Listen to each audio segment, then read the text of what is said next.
I am Sonya Yruel, and I'm primarily a wedding and portrait photographer. What drives my work is I really enjoy capturing the story of a family and a couple. And there is a creativity in it that I find with each wedding as I get to know my clients. With weddings, you're working with an emotional time in somebody's life. So you need to be sensitive to how they're feeling, to how their family is feeling.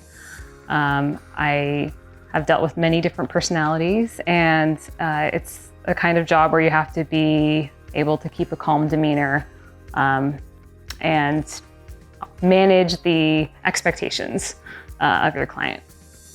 They've probably never hired a photographer before, versus if you're in the ad commercial space of photography, you're being hired by people who already have hired photographers and know a process.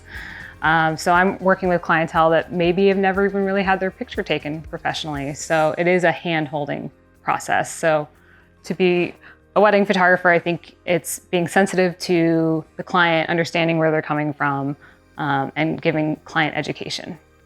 So one question I receive frequently from my clients is, how will you photograph me? And by the way, I don't think I'm photogenic. I don't take good photos, so good luck.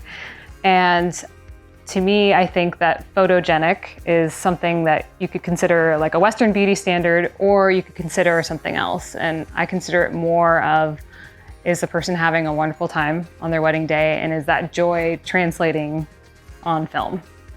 And so I encourage my clients to do all their planning ahead of time, and on the day of the wedding, let it all go. Some things may go wrong, and just have a great time. And that will come across in the photos. Yeah, so the value of wedding photography, you might have some sticker shock when a photographer gives you their price, but it's not just the day of wedding photography that you're paying for. You're paying for a consultant who's going to be helping you in some ways plan your wedding, at least plan the photographic timeline of your wedding. I'm always available to my clients if they have questions along the way. So there's just that consultation time. My equipment is professional grade. I always carry backups on the wedding day. And then there's the post-production time. Unlike the caterer who shows up and makes the food and everyone eats the food and then it's done, I'm sitting with a large quantity of raw files at the end of the day, and now I need to edit them and create my final product, so to speak.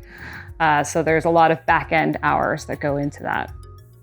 So one of the challenges of shooting weddings is you're going to be working with various lighting conditions that are unpredictable. So you have to know your tools really well, and you have to be able to work with what's there. So I recommend for anybody wanting to become a wedding photographer or even documentary photographer is to first know your tools, and second, just shoot, and get comfortable with working in different environments. You kind of have to go with the flow, but also be on top of what's happening.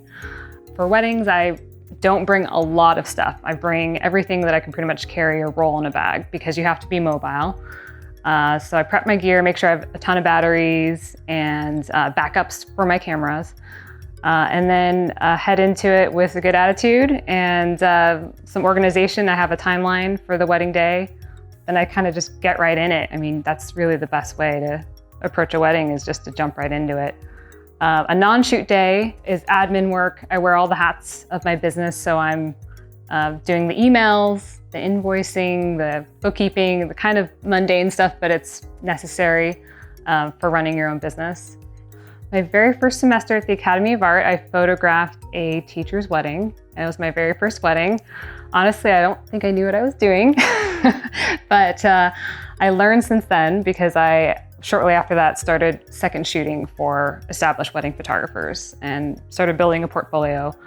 I also assisted as a commercial photography assistant all around San Francisco.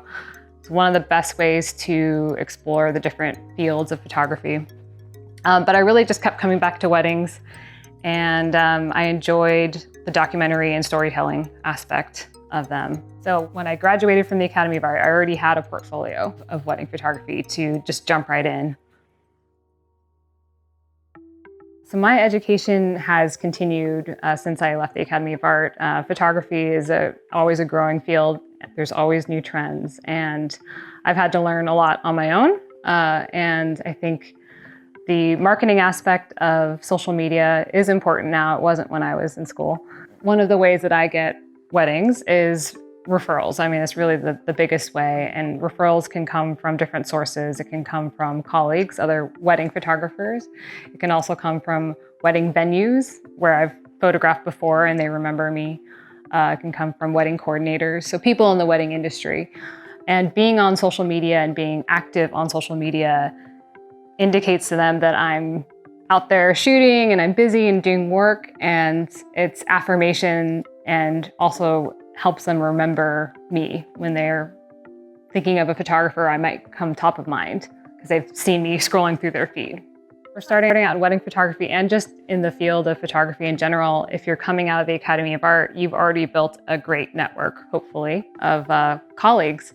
With wedding photography, one of the most important skills to have is to just be ready. And I think that goes hand in hand with documentary photography, is you have to be ready for that decisive moment. So come prepared. It's okay.